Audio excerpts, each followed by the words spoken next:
try nga daw natin mag-voice record. Ayan, pauwi ako niyan. From Kuwait, going to Clark. So, my seat is 46K. Happy yan kasi solo niya yung 2-seaters. Ayan, walang kasawang window seat si Akla. Yan ang view from taas ng Kuwait. Tapos, ito yung una kong meal. Ano ba yung pinapanood? Lilo and Stitch yun. Arrive na kami ng Dubai, deplaning. Tapos, hindi ako masyadong nakalibot kasi hinahanap ko yan.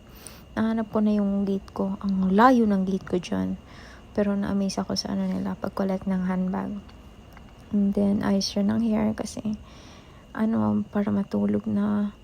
Magtutulog lang naman yan at manonood ng movie siya. Ano yan next?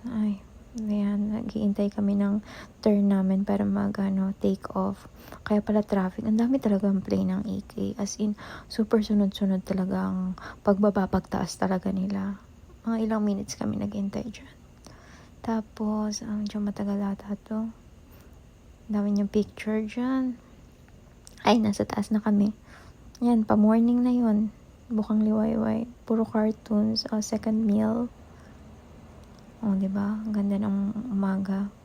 Ang galing talaga ni Lord, diba? Ang ganda-ganda. Amaze na amaze pa rin ako kahit nakikita ko siya everyday. Yung yung langit. Lahat naman talaga ng langit. Pagod na yun. Pagod siya. Ito, third meal na namin yan. Tapos, sa Pinas nata ito. Kasi, medyo bulubundukin na siya. Yun lang naman ang record ko dyan destination ko na galing tapos papunta. Ayan, Pinas na yan. Alam ko pa Pinas na.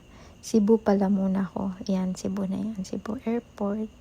Lipat na ng same plane. Tapos, pang-apat na yan, pang-apat na meal. Ba't ko kayo tinatanong? Tapos yan, selfie lang siya yan dyan. Tapos, naka-arrive na ako dyan. Mga ilang minutes, mag-arrive na ako. Pagod na pagod siya dyan. After 18 hours na biyahe, I'm finally home. Kanina pa kami nasa Pinas, nasa Cebu ako. Na-delay kami sa Cebu, dapat 7:20.